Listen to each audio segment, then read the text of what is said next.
passe à la séquence Éco-Bio-Nature.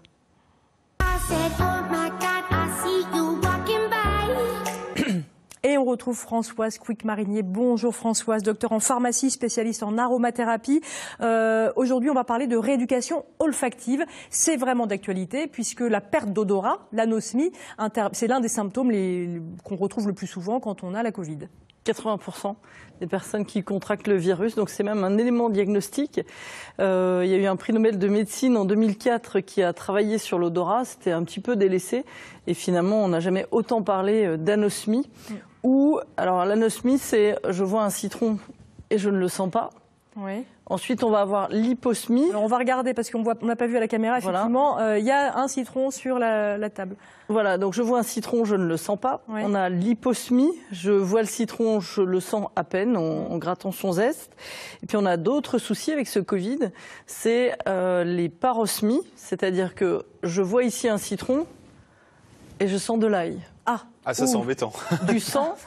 On n'associe pas finalement l'odeur avec... Voilà, en fait, il y a une perturbation des neurones olfactifs qui fait que on n'arrive plus à fixer correctement l'odeur. Et enfin, la phantosmie, c'est je ne vois rien et je sens de l'ail. D'accord. Ou du sang ou du métal. Donc c'est forcément pas très agréable. Donc il y a plein de formes différentes. On sait quand même que, je crois, la moitié des patients souffrant d'anosmie récupèrent assez vite dans un délai assez court, mais il y en a pour qui c'est beaucoup plus long.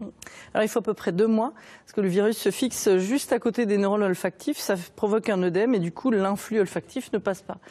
Donc il y a eu justement de nombreux scientifiques qui se sont réunis. On a même une association qui avait été créée avant, qui s'appelle anosmie.org, parce qu'on ne savait pas avant que la principale perte d'odorat vient des virus. La grippe, par exemple, peut complètement annihiler tous les neurones olfactifs définitivement. D'accord. Voilà.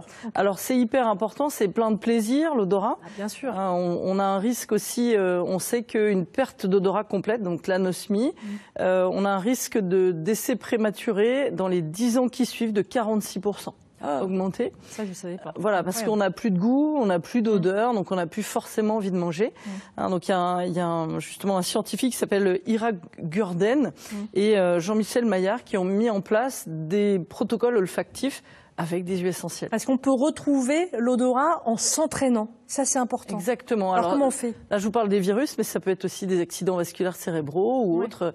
Notamment à Garches, on a des olfactothérapeutes, des aromacologues. Alors comment fait-on? C'est un protocole sur 12 semaines. On va respirer 2 fois par jour pendant 5 minutes. Alors, on va prendre des petits flacons comme ceux-ci qui font 30, 50, ils doivent être opaques et comme vous le voyez, il n'y a rien marqué dessus. D'accord. On va juste mettre une petite gommette, une petite couleur, par exemple, dessous, qui va correspondre soit à un dessin, soit des choses un petit peu rigolotes. L'idée, c'est de ne pas les apprendre, par contre. Et ensuite, on va sentir. Donc, on va prendre son flacon. Par exemple, ici, on va le sentir. On va fermer les yeux. Donc, on enlève de l'environnement toute bougie, odeur. On est loin du repas. On est loin aussi du brossage de dents. Ça, c'est important. D'accord. Et ensuite, j'ai oublié de le faire, on va l'agiter. Alors, on va mettre les huiles essentielles dans de l'eau et on met 2% d'huile essentielle. D'accord. Donc là, je vous l'ai fait exprès transparent, parce que normalement, c'est pas du tout transparent. Je vous ai mis une huile essentielle qui est verte pour voir quel est l'intérêt d'agiter. Donc là, pour l'instant, c'est tout mélangé. Donc les odeurs vont être toutes petites par rapport à ça. Et par densité, elles vont remonter. Vous voyez que ça s'accumule en haut. Et petit à petit, l'odeur va devenir plus forte au niveau du nez, de telle sorte qu'on puisse la sentir plus facilement. Donc là, c'est le principe. J'agite mon flacon, très bien. Je l'agite. Je ne sais pas ce que c'est, évidemment. J'ai un petit carnet pour noter. Et je passe pendant 2 minutes. Je balaye sur chaque narine, comme ça, par 30 secondes par flacon. J'en ai mis partout. Et ensuite, est-ce que je peux essayer, par exemple, Bien ou Alex, sûr. tiens, tu pourrais essayer peut-être, Alex. On va voir si tu reconnais. Alors, voilà, là, ça va être facile, puisqu'on a vu la couleur. Oh, c'est pas. Alors, on va le dit, faire avec des odeurs primaires. Ce sera notamment. Ah, c'est du café. Bon, il n'a pas le Covid, ça c'est la bonne nouvelle. En tout cas, pas pour l'instant. Donc, c'est assez simple. On va avoir les odeurs primaires que sont l'eucalyptus. Donc, on a l'eucalyptol dedans. L'oxyde de rose, donc c'est de la rose de Damas ou du géranium. Le café, donc effectivement. L'amande poivrée. le citron ou encore la girofle. C'était votre café de ce matin Du tout. Mais ça pourrait. Et donc, on va aussi associer parfois avec justement la plante auquel ça correspond. Alors, soit on a deux solutions. Soit on voit la plante, on les voit toutes, et puis on dit, ah ben, ça, il me semble que c'est de la menthe.